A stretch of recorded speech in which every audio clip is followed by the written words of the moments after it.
It surrounds us. It's everywhere.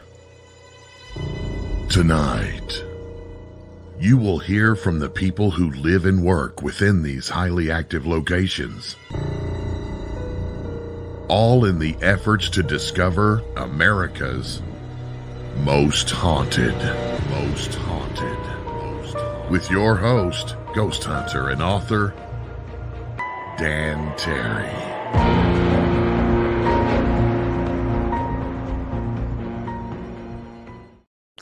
Good evening, ghosts and ghouls. I am Dan Terry, your ghost host with the most haunted. Happy New Year. We're just a couple days away from 2023, and I hope for all of you it's better than the last couple years have been. You are on the Unex Network, you're on Most Haunted, and I am bringing you the most haunted tonight. My guest is Annie Weible, the West Virginia Paranormal Investigator, and guys, this lady has everything. She's an empath. She is the founder of COPS Paranormal. She's the host of her own podcast called Serial Spirits Podcast. You need to check that out. And she has been featured on Most Terrifying Places on TV and also Portals to Hell. And let me tell you something, we're going to be talking a little bit about the portals to hell. She is the expert on the Lake Shawnee Amusement Park. Think about this. Got a patch of land that American Indians attacked and slaughtered a family, women and children. What better way can you think of to commemorate the terrible tortures and trauma this family has went through than to put a big sliding board and merry-go-round there and play? They managed to put an amusement park on a haunted piece of land, and then when it went closed, when it went belly up, they did it again. And there's been others killed there. There has been plenty of paranormal action. And besides this place, which we are really going to talk about, Annie's from West Virginia. And you guys all know how I am with West Virginia because I've had so many people from there because that place is insanely haunted. Why are we listening to me? Let's bring up Annie Weible. Annie, how you doing tonight? Dan, that was by far the best introduction that anyone has ever given me. If I cross over before you do, if you could read my eulogy, that's exactly what I want it to sound like. Wow. Okay. So you want a game show host for your eulogy? I think it's perfect, actually. You or Race. Okay. So I don't know Race either, but his voice is fantastic also. Yes. So kudos to yes, both it is. for both of those. But I'm so glad to be here. Thank you for having me. Oh, I'm glad you're here. This is really exciting because I have done so much with the folks of West Virginia, whether it's the haunted hospital ships or haunted Beckley or Charleston. There's just I've been to the not the Mothman Museum, but that's there too. But the Bigfoot Museum and the Flatwoods Monster Museum. Flatwoods Monster in Grafton. Yeah, there is so much going on in that state. I am just stunned by it. West Virginia is a weird place. And so I attribute a lot of the activity that we have here to, number one, our very rich history. Number two, I don't know how much you believe in extraterrestrial, ultra-terrestrial, a lot of kind of high strangeness. I think West Virginia is a flap area. And so if you dive into that world, then West Virginia is this perfect mashup of all of those things combined. And I just happen to be born and raised in southern West Virginia, still reside here, moved away, came back, can't get away from the hills. It brings you back here always. A really good friend of mine in St. Louis runs St. Louis Paranormal, is a West Virginia boy and is looking forward to returning to the mountains. The mountains same always thing. bring you back. There's just something that the hills call you back here, I swear. Mhm. And let's see, you've got a haunted prison, a haunted asylum. Mhm. The prison was built on a Indian burial ground. True. Mhm. God, the state has so much. And when I was at a conference earlier this year about haunted West Virginia, um, this area, this Lake Shawnee, was one of the things they lectured on, but they used a lot of your information. So, what can you tell us about this incredibly haunted, now closed amusement park? Oh gosh. So to really understand the haunting of Lake Shawnee, you have to go back to what we know were the original inhabitants, which were the Shawnee Native American tribe, which, this area specifically was built on top of most of the native tribes, especially here along the Ohio River and then down south once you get into Virginia. So when you look at the history of Lake Shawnee and its haunting there, you go back to the late 1700s, which you brought up. The very first English settlers who lived there, it was a family by the name of the patriarch was Mitchell Clay. Mitchell Clay moves his family there, and unbeknownst to him, or maybe he knew, the land was already occupied by the Shawnee tribe. And Mhm. so this fight ensued over the land, and it culminated with Mitchell Clay, while they were out on a hunting expedition, the members of the Shawnee tribe kind of invaded his land and basically murdered half of his family. So, two of the children that were from the Clay family that were killed there on the property are reportedly buried on the property. There's actually a grave marker for Tabitha and Barkley that are there on the property. There was a third child, according to history, that was taken from there. That when Mitchell Clay and his posse kind of came back and found out what had happened, they went in search of the members of the tribe who had killed those kids and taken the third child, Mhm. and reportedly found the third child burning at the stake like a witch. So so Lake Shawnee's history begins with that. Mhm. Flash forward to the 1920s. Now this area is booming coal mining country, right? So all of these families have come in here, they've moved in. There's nothing else to do down there. And so a businessman named Conley Snido kind of comes in and capitalizes on it. And so they make Lake Shawnee, it's not a natural lake, it's a man-made lake. They build a bathhouse there so they can have concessions. People can stay there if they want.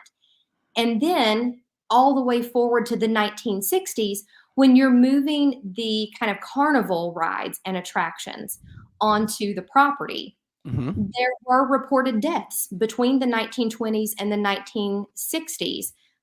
Two of the most notable were a young boy who drowned in the pond, who I was told from one of the historians there, they believed that the little boy was deaf and nonverbal, and they found him at the bottom of the lake. Then a little girl who was killed on the metal swing set.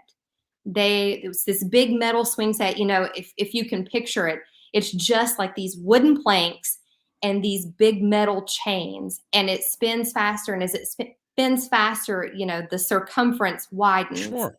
So it's beside the concession stand. And as this circumference is widening, a soda delivery truck backs into the oncoming path of the swings, and this little girl is Oh, struck and killed. So the then, trauma is terrible right, here. the land is the blood on this land is deep. So then when you move forward to the 1980s, the current owner, Chris, his dad purchased the land and decided that he was going to come back here and renew Lake Shawnee kind of to its old spirit, right? He decides he's going to make a fairground out of it. As they start digging a mud pit, they uncover the Native American burial ground. So aside from the children who were buried there, there was a native burial ground there as well. There is still a native burial ground there. Yes. Okay. So So, the anthropology department at my alma mater, that's here in Huntington, Marshall University, is called in, and they come out and they excavate this mound. And what they determine is that the bodies are majority elderly and children. So they think that there was some type of a plague that came through here, wiped out the weakest of the tribe, and they were buried there on that property. The mound is still there. And Chris and his family have put up a monument for the mound. okay. It's a lot of energy. It's a lot to take in as far as history. It's no surprise that this place is as haunted as it is. Is there any belief that these most recent deaths are somehow related to the spirits that's still wandering there? This is a pretty freak accident on this little girl. It's a freak accident. I don't know. If you asked the previous owner, Gaylord repeatedly had sightings of a young girl there Mhm. on the property. And he believed wholeheartedly that it was the little girl who was killed on the swings. I don't know. He had already passed by the time that I investigated there the first time. Maybe they may Mhm. consider that the ground there is just kind of cursed by Yeah. what's happened.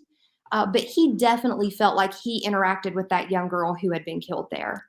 Now, would this area be anywhere near where the Cornstalk curse, Chief Cornstalk was? No, so Chief Cornstalk is Point Pleasant. So you're talking Mothman area, which is Okay. about 45 minutes north of where I'm from right now. Lake Shawnee is down in a little town called Rock, West Virginia, which is just outside of Princeton. So it's right on the border of Virginia. So Mhm. it's from Cornstalk to Lake Shawnee is about 2.5 hours. Okay. So yeah, back then that would have been days and days of travel. Yeah, I'm not walking on foot or, Okay. or whatever. All right. So most likely this is not Cornstalk related. Is it just the state has these issues, or why is there so much going on there? It's a rich history. So if you go back, we've got the rich Native American history that especially followed the Ohio River north to Mhm. south. Then on top of that, you have an area that during the Civil War was very much a pivotal area. West Virginia went back and forth Mhm. between the Union and the Confederacy. So you have all these different aspects of that coming in here. And aside from that, you've got the hills and the hollers and a lot of what we would kind of consider, I call it Appalachian granny witching, which is what my ancestors did. Okay. And so it's a very rich spiritual, historical area that we really respect the history Mhm. here. We respect our ancestors and we try to keep that history alive in what we do here. And a lot of that we do through paranormal investigating. It's an intriguing area, and there's just so much more than I am used to. I knew about again the prison and the asylum and such as that, but once I moved to North Carolina and was going into West Virginia, it's everywhere down there. It's an amazing place. The mountains are kind of magical. I won't lie. And maybe that's why people are drawn to this area and I feel like to the people that are here. I'm so glad that they are bringing the Appalachian Paracon to the Blennerhassett because Hmm. I have been obsessed with Blennerhassett Island since I was in the second grade. That was a long time ago, Dan. Hmm. And we visited there on a school field trip when I was in the second grade. And it's beautiful. And so we respect that history and there's a lot of magic in the mountains, I think. Yeah.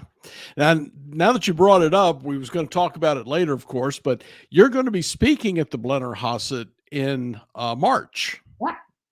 We are going to be at the very first Appalachian Paracon at the Blennerhassett Hotel, which is in Parkersburg, West Virginia. So it's about 2 hours north of here. Parkersburg is also a very haunted town. So Parkersburg is right across the river from Marietta, Ohio. There is another little pocket of very haunted places between Marietta and Parkersburg. Some I've investigated, some I have not. And we're actually going to get the chance to investigate the Blennerhassett. And I think we may be some of the first people who have done this, Dan. Yeah, Adra was a guest on the show and talked a lot about this. So, serial killers, the owner, the guy who built it originally. There's been flooding and so much history just in that one building, plus Mothman sightings in that area. Yes. Yeah. There's a lot of history right there between Parkersburg and Marietta. So I'm so excited for that to happen in March, to meet everybody, to get to investigate the Blennerhassett, and, just to tell some more of our stories to anybody who wants to listen. I've got someone here who is asking if we've ever experienced any actual paranormal activity. Well, I certainly have, but tell us some of what you've experienced in West Virginia. In West Virginia. So you want to talk about Lake Shawnee? We can talk about Shawnee. Yeah, absolutely. The very first time that I investigated Lake Shawnee goes back to 2015. It is the one and only time as a paranormal investigator in my almost 15 years of doing this that I have seen a full-bodied apparition. Okay. So we were there. You got to understand Lake Shawnee, like you said, is just the property. There's no house. There are no buildings other than the old ticket booth. It's just the old man-made lake and this very deep spiritual property. We were there camping on the property that night. And another investigator friend, his name was Lonnie, we were setting up our cameras, our stationary cameras, right around dark. And we were trying to get all the right angles so that we were covering the entire property. There's one 2-lane country road, very narrow, that runs parallel to Lake Shawnee. And as we're talking, Lonnie is looking to my left and he said, "Where did that guy just come from?" And so we looked to the road, and where there had been no one, probably 10 seconds before, there was now a man walking on the road. He was really tall and thin. He was dressed in light-colored clothes, had his arms crossed over his chest, and his head was kind of tucked down to his chin, just very out of place for that time of night, for that time of season. It was cold. He was dressed inappropriately. And I said, "I don't know, but anybody walking out here on this road after dark, it is in danger. It's really dangerous." And so we continue to watch this guy as he walks down the road towards us. As he's walking towards us, a car comes up behind him. Now, the headlights from the car completely illuminate this guy. And I said to Lonnie, I said, either they're going to jump or he's going to jump, because either they don't see him or, he's just in the way there. We continue to watch as this car continues up behind him, does not slow down, does not swerve, goes right past him flying. And Lonnie and I both kind of jump back. And he said, "What the hell is this guy doing? He's about to be killed out here on the road." And so we watch as the car continues, and this guy takes another probably 5 or 6 long steps, and there's this cluster of trees right beside the road. This man walks behind the trees and vanishes. So at this point, Lonnie and I think somebody's messing with us. We think that somebody's seen us out there with cameras. They know what we're doing. And so we take off across the property, and I'm screaming at the top of my lungs, "This is private property, and we're calling the police." We come up to this cluster of trees. Lonnie's on one side, I'm on the other. We're flanking. And when we get to the side of the road where that man had been and we come around the trees, there's nobody there. There was no place in either direction for more than a mile that this person could have gone. He completely vanished into thin air. It was a difficult moment to continue with the investigation after that, to say the least, because it's just one of those moments that takes you back and it's like, I just saw this. Mhm. Lonnie was shaken up. I was shaken up. I kind of sat there for a long time just waiting for somebody to reappear. And he never did. It's the one and only full-bodied apparition that I've ever experienced as an So investigator. this full-bodied apparition walking down the road, head down, clothes of color, looks solid to you. Mhm. It was a And yet as defined as you or I, yes. and then the car drove through him and he continued walking as if he didn't even notice it. Yeah, he did. He sure did. So, scare you much? Scare, no. Make me a little angry, yeah, because our cameras weren't running yet. I know how you feel. Yeah. The great part about it was that Lonnie was there with me, and so we experienced the same thing. And so as we're flanking these trees and we come around and we're looking at each other and we realize that nobody's there, we step back in this holy cow moment of, we just saw this together. It was really, I was so glad that somebody else was there to experience it with me, Right. because had I gone back to the rest of my group and said that, they would have either thought I was not crazy, but at the same time, you're just glad that someone else is there to corroborate that Sure. life-changing moment really for you. That's exciting. We all dream, this is the holy grail as a It was. full-bodied apparition.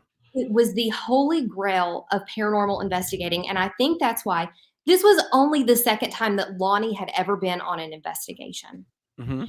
And so for us to experience that at that moment together, it was the holy grail. It's kind of the thing that everything else has to live up to at this Yes. point. Um, it was kind of a beautiful moment, really. It is exciting the way you tell it too. Again, full bodied, full Mhm. color, fairly modern clothes if it was light colored like that. It And was, yet yeah. he wasn't there. He was a spirit. Any history you was ever able to figure out on somebody who may have had a car wreck there, may have been hit there, anything?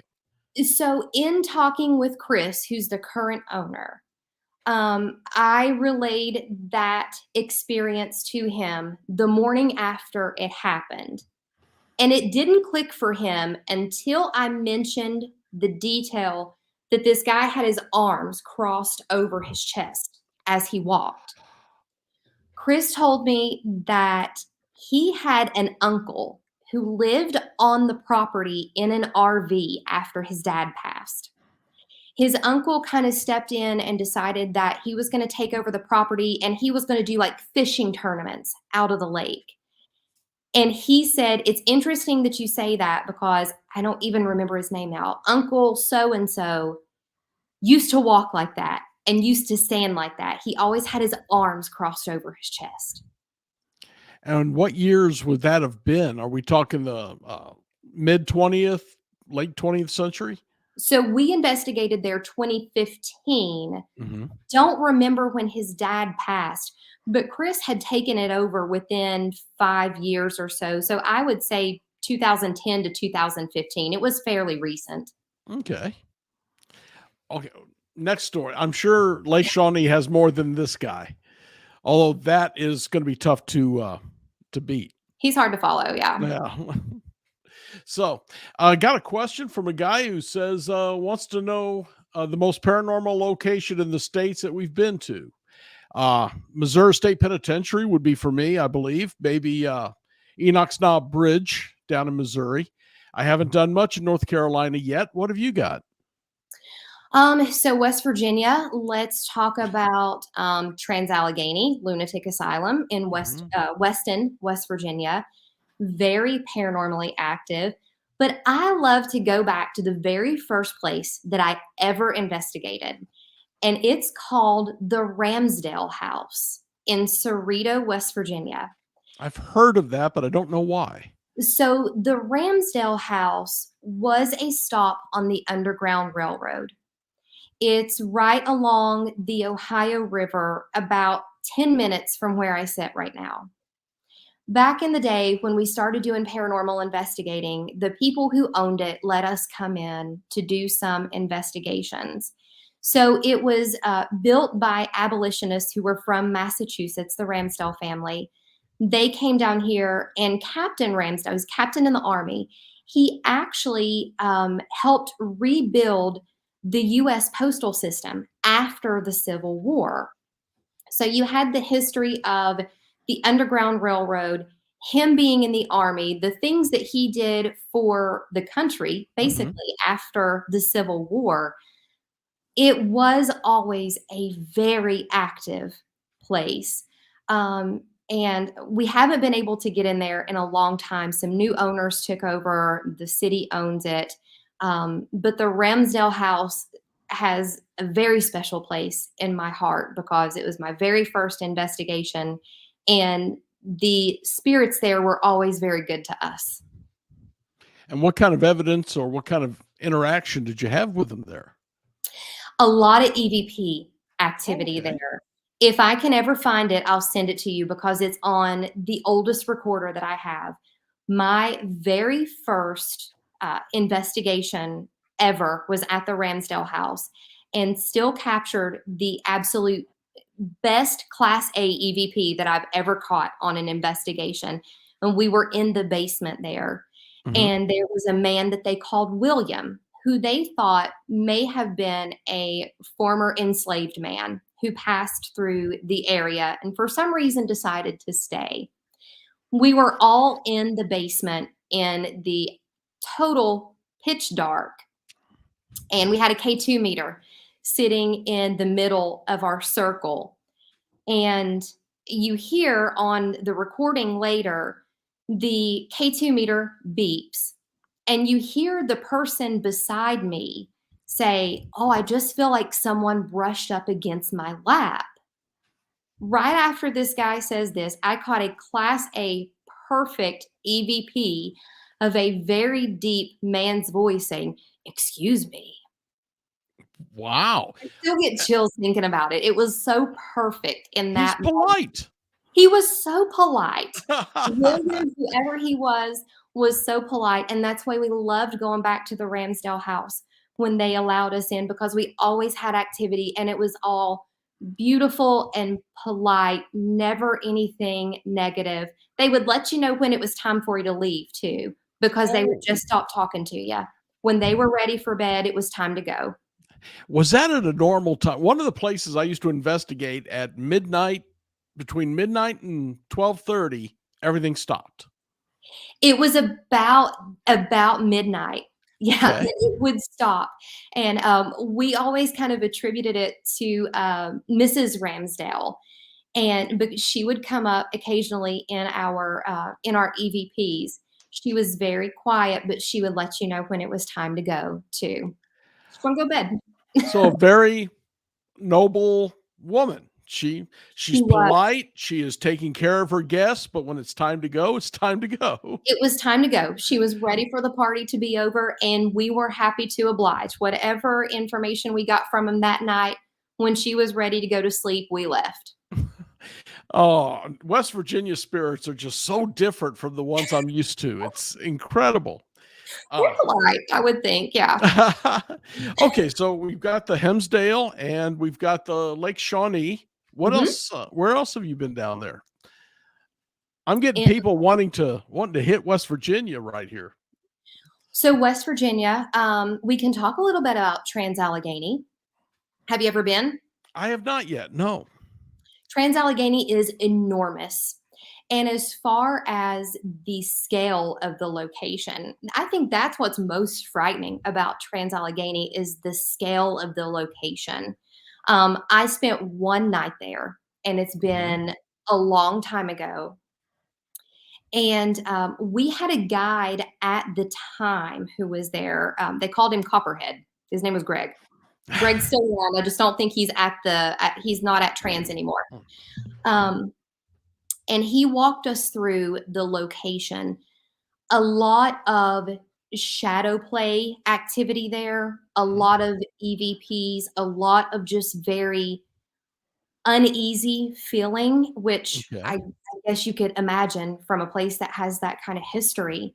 So Trans-Allegheny is always an amazing place to hit just because of the architecture. It's one of the old Kirkbride. They called them the Kirkbride asylums. It's beautiful for what it was used for. And in the past, probably 10 years, they've done a lot of, they've focused a lot of the funds on redoing the original interior, the downstairs. It's really pretty. Okay. I've been to one insane asylum, and that was the Illinois Asylum for the Incurably Insane or something to that effect. It didn't have a lot of action there. Other people who've been there did. I just hit it on a bad night, I suppose. But You know, and that can always happen. I yeah, always tell people that paranormal investigating, if you're going to a new location, is kind of like dating. The first time that you go, you're not going to get a lot other than just the general introductions. If you really want to get into the meat of what's going on, you got to go back for the second or the third or the fourth date to really get a feel for who and what are there. well, I've always said the ghosts have to get to know you. If they get where Mhm. they can somewhat trust you, they will play. I mean, some of the ones I've dealt with, it was playtime. Dan, we're like ghost dating. This is like the match of match.com of ghosts, I guess. That's what we do. It's been an exciting, and again, the stuff you're talking about is just incredible. I've been at this since the 70s and still have not seen a full-bodied apparition that I know was. I've seen one in a graveyard once that I talked to. Still not convinced it was a ghost, but I don't know how the old guy could have ran 200 yards to the woods in a blink. But other than It's that, you got me beat. they move quickly. That's for Yeah, sure. And I think if it's when it happens, you know. Well, it's like you know, right? It that's was the just thing. It took me a while to realize this man I was chatting with never looked at me. When I looked at his eyes, they were so blue, they were almost white, clear. And when I told him where I was looking for a particular grave, and he pointed it to me, but he never looked that direction. He really just said, "Oh, it's over there." And I turned, yelled at my wife, "Hey, Sherry, it's over this way." Went back to say thank you, and he was gone. interesting. Looked as human as you do. He was a little taller than me, so probably about 5'10", 5'11", overweight, bib overalls, and the bluest eyes I've ever seen. Like I said, they were almost clear. But he wouldn't look at me, and he wouldn't look at where he was pointing. What type of whose grave were you looking for? It was my mother's uncle. I had found my grandparents' grave, and I knew that he was buried there. So I was looking for him. And he asked, "Who are you looking for?" And again, never looked at me. Mhm. And I said, Ollie Chandler. And he said, "Oh, yeah, he's over there." It was right. I found the grave right where he pointed. And it took me a couple days to realize, wait a minute, he would have had to have crossed a good 30 or 40 yards. He looked to be about 70, way overweight. He would have had to cross 70 yards to get to the tree line. And all I did was tell my wife which direction we were going and look back. I think it was a ghost, but I can't say. You can say because yours disappeared practically in front of you. Have you ever considered that it could have been one of your spirit guides? It's possible, but that cemetery has a history of being haunted. So I'm just not sure. I was taking it was a sentry, a guard, Could have been. someone, because that cemetery is not in a town. It's way out by Mhm. itself. It has been vandalized in the past. Mhm. That was my guess. People have told stories about this cemetery and something coming and knocking on their windows of their car and all of that. So I was guessing a guard. Could have been. But it's really cool that he Yeah. pointed you in the direction. And, you know, if he was a guard that was placed there, either, you know, an earthbound guard or Mhm. a spiritual guard, more like an angel type spirit guide, um, I think that speaks volumes to you and your wife, what you were doing there, because he realized that you were there uh, for something good and not Yeah. something bad. And that's why he pointed you in that direction. Right. Yeah.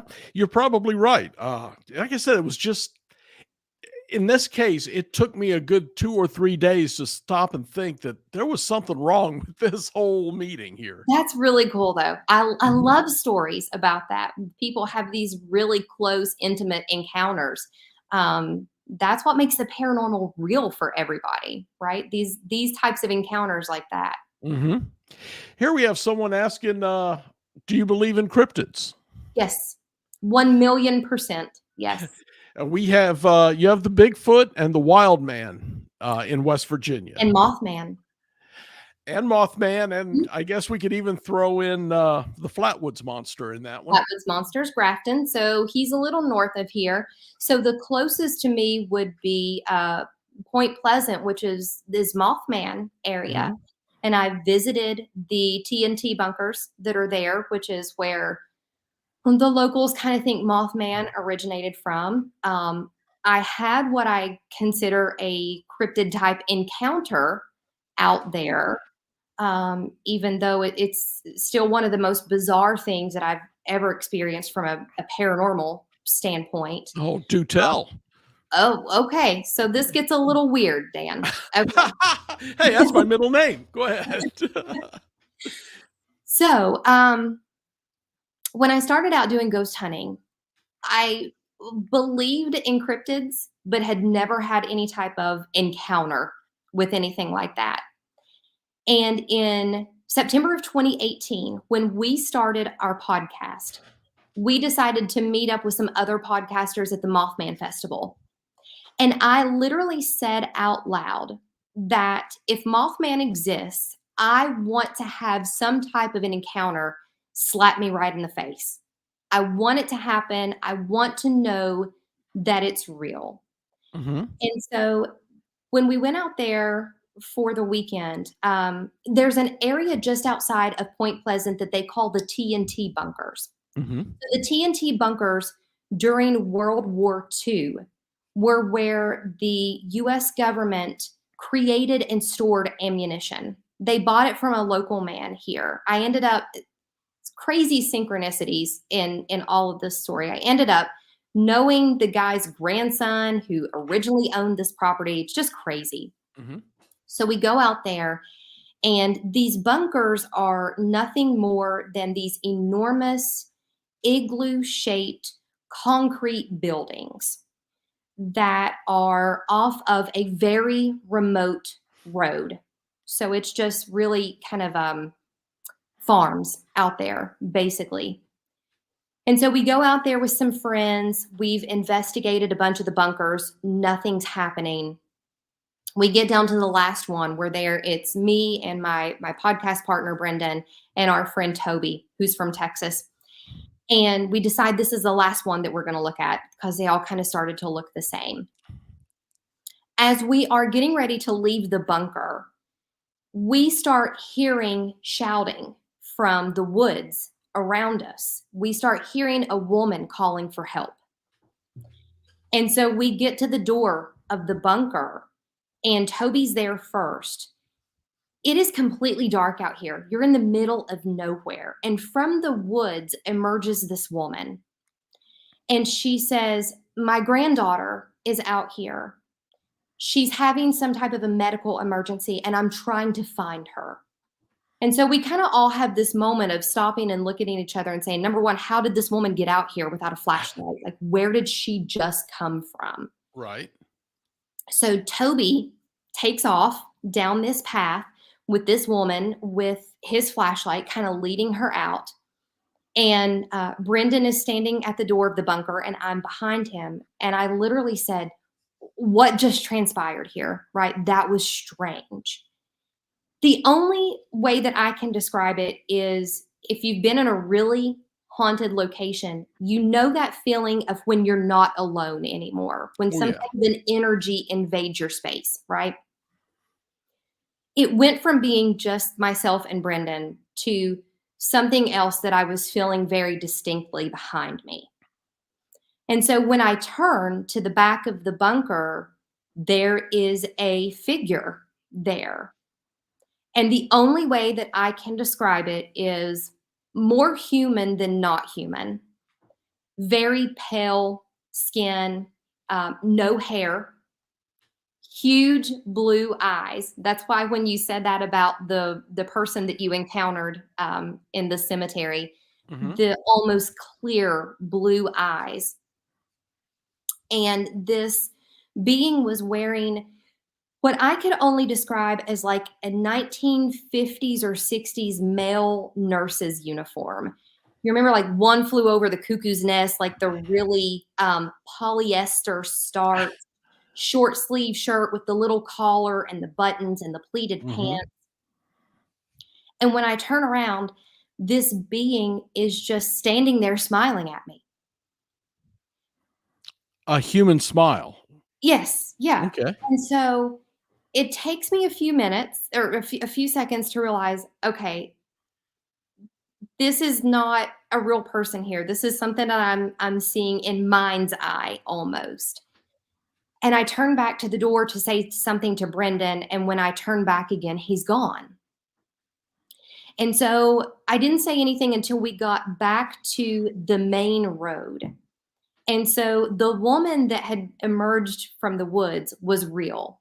Hmm. And at this point, there were ambulances and police cars there who had found her granddaughter who had had a seizure Okay. and was out there investigating with some friends. And I told them about this encounter. And what they relayed to me was that it sounded very much like encounters with what they would call a Nordic species. There were a lot of men in black and extraterrestrial and ultra terrestrial sightings in and around Point Pleasant at the time Hmm. that Mothman was seen, especially in the 1960s, 1966 to 1967, right before the collapse of the Silver Bridge, and when they were having all of these Mothman sightings. Um, I feel like what I saw out there was some type of an extra or ultra terrestrial being that made his presence known. I don't know why. I don't know. I still, to this day, it's the one encounter that I've had that I can't explain, that sounds Hmm. the most crazy, but made me believe a lot more in cryptids and high strangeness and why this area is so weird. The Mothman story includes, as you said, men in black, Mhm, actually threatening the editor of the paper, mhm, poltergeist activity, ghost activity. yep, It had UFOs mhm. sightings and a cryptid. I mean, that town had everything you need but Frankenstein. Point Pleasant's got it all. And Yeah. if you ever have the chance to visit there, allow yourself several days. I had a very good friend who's a medium, and she came here. She went to Point Pleasant for the first time this year, and she said, "I don't know what it was about this town, but the minute I got there, my ears started to ring, and it didn't stop until we left." Point Pleasant is some type of a flap area. There Mhm. is something bizarre going on there that has gone on for a long time. I have theories as to why it's it gets kind of crazy, but it's if you've never visited, it's worth a visit.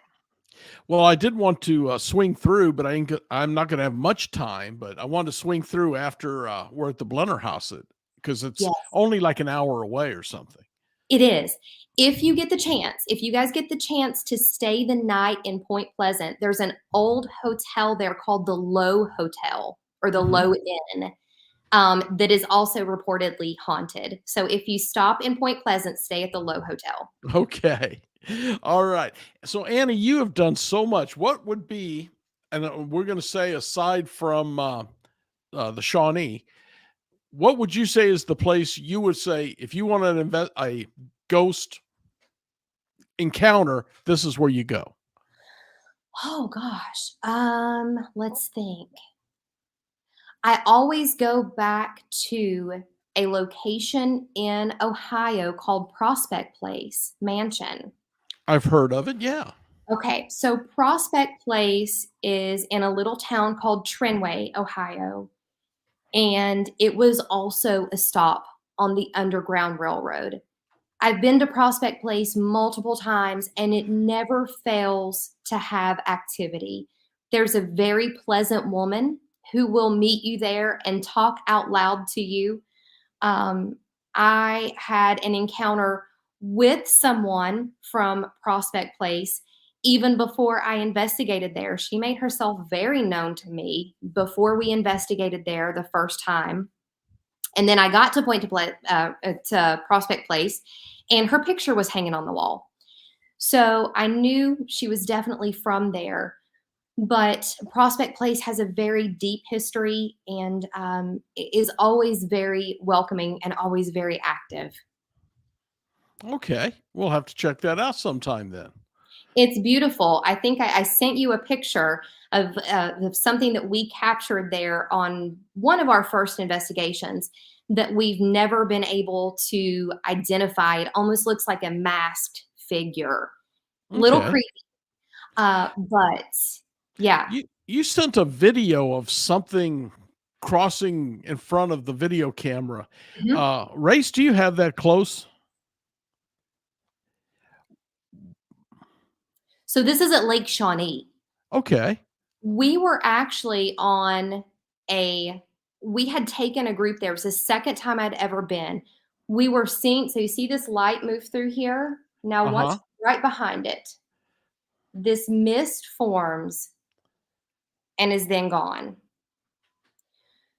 So when this occurred, we were actually chasing a shadow figure from one end of the property to the other.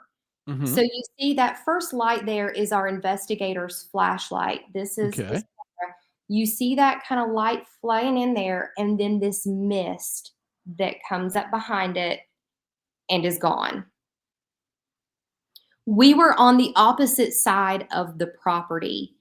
And if you cross the property, there was a little area that they had set up kind of like for porta potties, Mhm. but the bottoms of them were lit up in these circular lights. And we were seeing something go back and forth across these lights. We call out to it and it stops. Okay. And so we think, okay, it's either a person over there or it's something that we need to check out. So we cross the property, we get almost to that location, and when he stops, now he did not see that mist form in his camera. He did not see that until later when he went back to review it. Mhm. That light in the middle is his flashlight that he was shining that direction. You see that little mist form, kind of Yes. weird little light comes through, kind of looks like a bug, but not a bug. And then that mist come through and go away. What else is interesting that you don't actually hear on this video Mhm. was that he had a recorder in his hand at the time.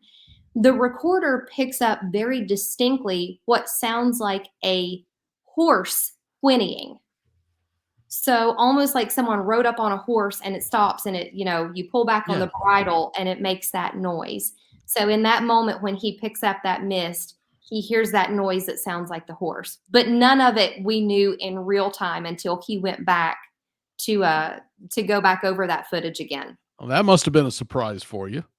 Was fantastic. That was probably maybe 3 months after we'd had that first investigation and Mhm. had seen the full-bodied apparition.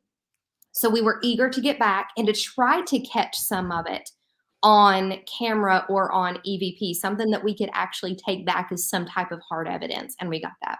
Yes, and that was incredible. It was awesome.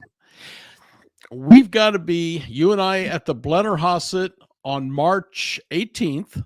March 18th. And you're going to be speaking specifically about Lake Shawnee, right? I am. So my presentation is going to be about the history and the mystery of Lake Shawnee. So you'll get to hear some of what I talked about tonight and then kind of elaborate on that a little bit. What else is interesting is that one of the other speakers, the keynote speaker at the Appalachian Paracon, is Heather Taddy. Mm-hmm. So Heather Taddy was originally, you'll remember her from Paranormal State. When I filmed that episode of Portals to Hell at Lake Shawnee, Heather was standing in as a guest investigator with Jack Osborne. So she got to investigate Lake Shawnee, and we had some weird coincidences there. I've never had the opportunity to talk with her about it. So I'm excited to pick her brain about what they experienced that night. Yeah, it would be incredible because you all both been there together. You've seen it from different angles, I assume. And experienced some of the same things. They had a medium who came in that night, Michelle Belanger, who I've had the extreme pleasure of investigating with on multiple occasions. And Michelle picked up on a number of things that we had talked about earlier in that interview. So I'm excited to see what Heather has to say about it. Okay. Apparently we will have a demonologist there. Are you familiar with James Anito? I know James just through social media. I'm excited to meet him.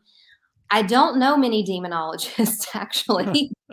Well, keep an eye on my show because I've interviewed a bunch of them, and I think he's in line also coming up. Yeah, so I'm excited to see what everyone has to present there. It seems like a very eclectic mix.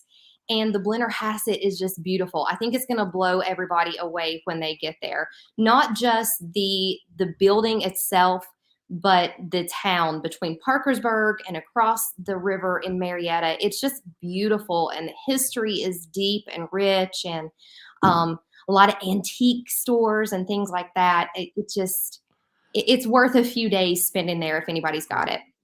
Well, if anyone's got the ability and time to come to this conference, I don't think they're going to be disappointed with last time I counted, there was 32 vendors. There's 7 or 8 speakers. Yes, I don't even remember. I lost count, but there's, I know there are a number of speakers. Like you said, James is a demonologist. They're going to have tarot readers.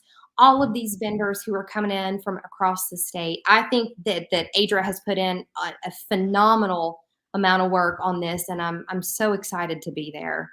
For the first attempt, she has done an amazing job. There's no doubt about that. She really did, and I kudos to her because I know from experience how much some of those paracons, you put your heart and soul into that stuff. You lay it all on the line. And so kudos to Adra for making it happen at the Blennerhassett. And also there'll be a ghost hunt in the Blennerhassett on the floor where the serial killer is believed to be. And I believe a ghost tour of the town's included in all this also.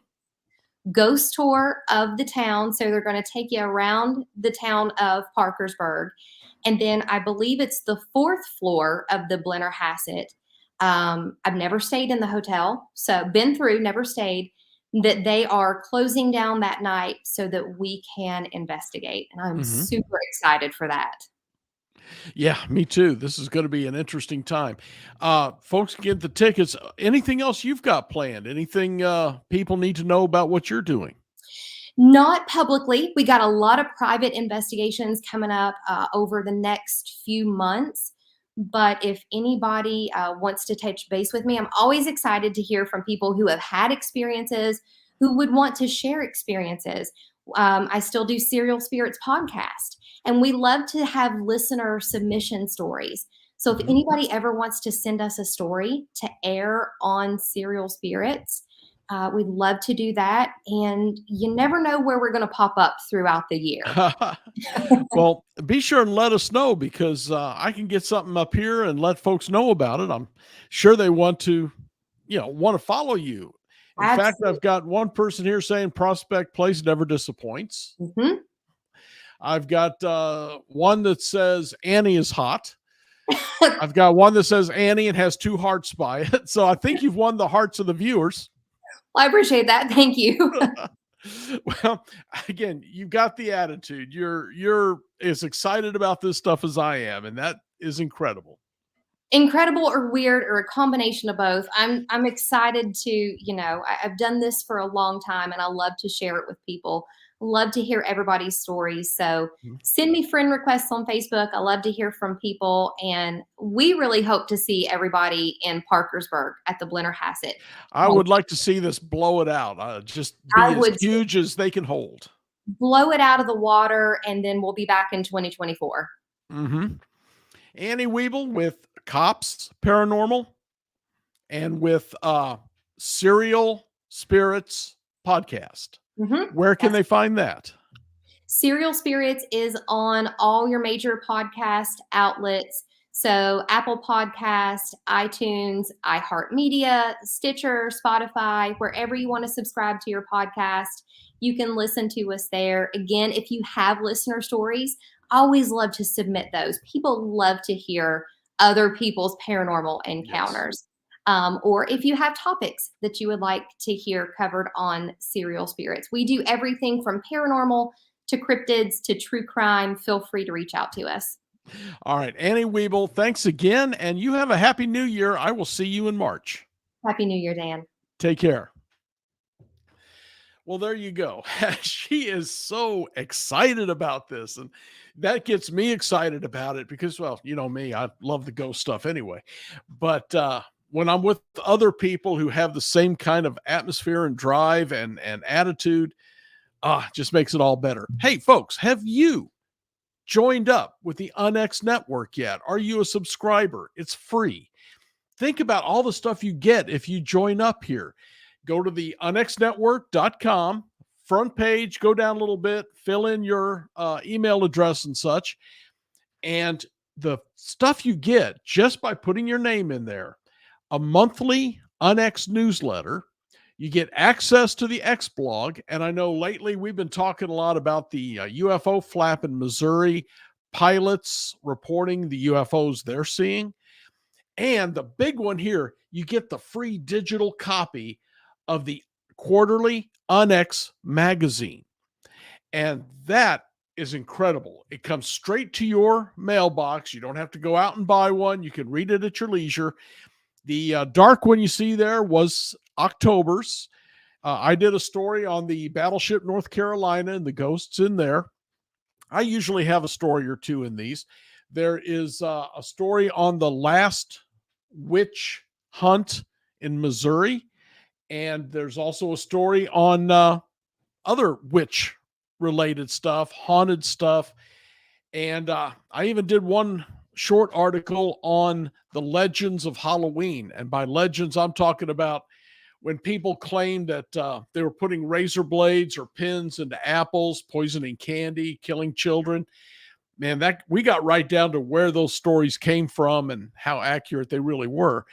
So it's free. Guys, come on. Now, if you want to order a paperback copy, which I do every issue, that's a little more expensive, but you get the digital copy free just for putting your name and address in there, email address. What more can you want? All right. So again, thanks to Annie, and I will see her in March 18th at the Blennerhassett. That's hauntedblennerhassett.com. And all of you all have a great new year.